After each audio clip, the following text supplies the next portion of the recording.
Hello, welcome to My Life on Paper. I am Brianna, and today is the first of the month, so I am making a layout for the Stick It Down design team. This is the double page sketch that I am using today. I love that it's got that big embellishment there. So I started off, and obviously I wasn't recording, so I've jumped ahead. I the background paper I think is, I believe it's close to my heart. There is a paper pack that I had with stickers and embellishments from Paper Studio. That is the Polaroid picture frames on the left, as well as that arched frame on the left. Then the florals that you see around there are from Paper Studio in a different, separate, like cardstock, yeah, cardstock pack, embellishment pack. And then I made I took pattern paper and made the others Polaroid pictures. And then the little banners you see on the bottom, as well as the hearts, are from that same um, kit that's on the left with the gold foiling with the frames there. I hope you caught all that. The title is also from the kit from Paper Studio. It says, "Enjoying the moments that make you smile." These photos are from July of 24 at my oldest daughter's bridal shower. She was married last September in 2024. And I am finally now getting around to scrapbooking them.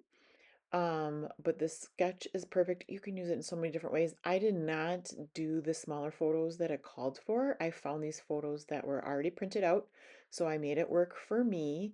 And I'm using the 4 along the right side. I believe the sketch has 5 along the right side, but they're smaller, like 2x3s. Probably they has one 4x3. So. Here you get a better look at the frames underneath the arch there, and I did trim that photo off so that it was a 4x6 so that it doesn't stick out of the arch there, and I'm going to arrange those and stick those down.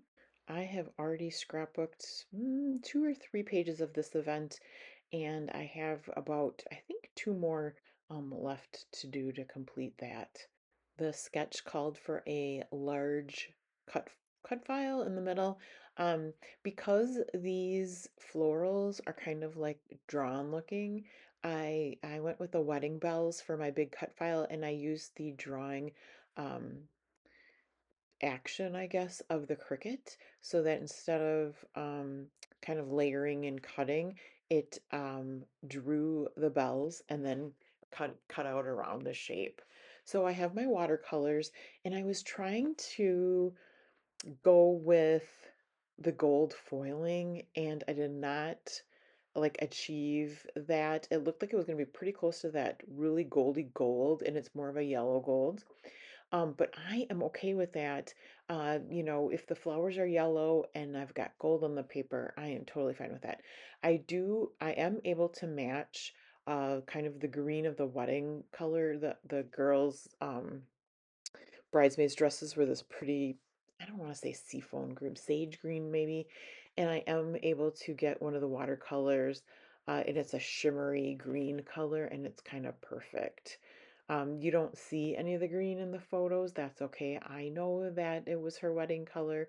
Um, had I really known that this yellow wasn't going to go, well, I knew it wasn't necessarily going to go, but my other choice could have been purple, because the wedding colors were the green and then accents of purple, but that is okay. I like the yellow flowers.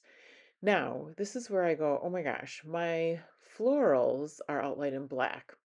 And I had a gold pen in the Cricut to do the wedding bells because I thought gold and gold, um, with the frames and then on the left. So I just went right over the gold with the black, and it works perfectly.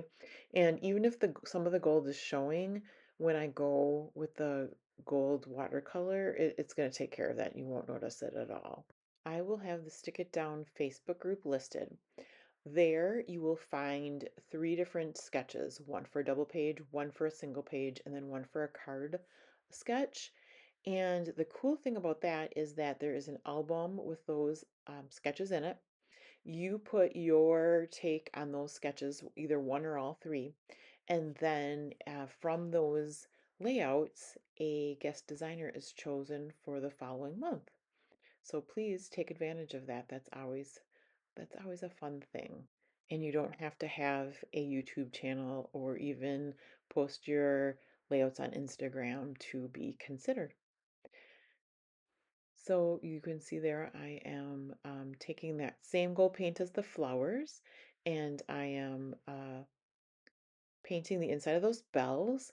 I did go ahead and cut it in half because I knew it was going to go across the page. So um, it's going to have to fit in page protector. So I just trimmed it right up, and here I am painting it. The next thing I will do is, even before it gets dried, I'm going to glue it down. I do that very carefully. You'll see that in a moment. I lay the adhesive on the paper, and then on the right one anyway, I'll use my scissors kind of to tap it down. Um, what I find out is I need more adhesive than what I thought, but I think that one on the left-hand side sticks pretty well right off the bat. There I go. That wasn't going to stick. Much more adhesive, and then second time around, just a little couple little pushes down. Yep, it's going to stick. So the sketch has a gingerbread house where I have my wedding bells, and it has snowflakes. So instead, I have these lovely florals I'm just going to spread around the page. And then I will also cut the floral in the middle. I had a little hard time with that. It's not as easy as cutting two wedding bells. You really have to just cut down the middle of the flower, but that's okay, it works. And then the last thing I do is take that same gold watercolor and just splatter it around the page. I kind of make a couple passes over the page because it just gives me just a little bit of splatters, and I wanted a little bit more, so I went around a second time. The last thing I do is take these wordy bits. There's gold writing on the black. I think they're Tim Holtz. I'm not exactly sure. And one says the adventure begins. One says a beautiful world. One says something wonderful. And the last one says heart and soul. And that will finish the layout for me today. So until next time, crafting makes my heart happy. I hope you find what makes your heart happy too.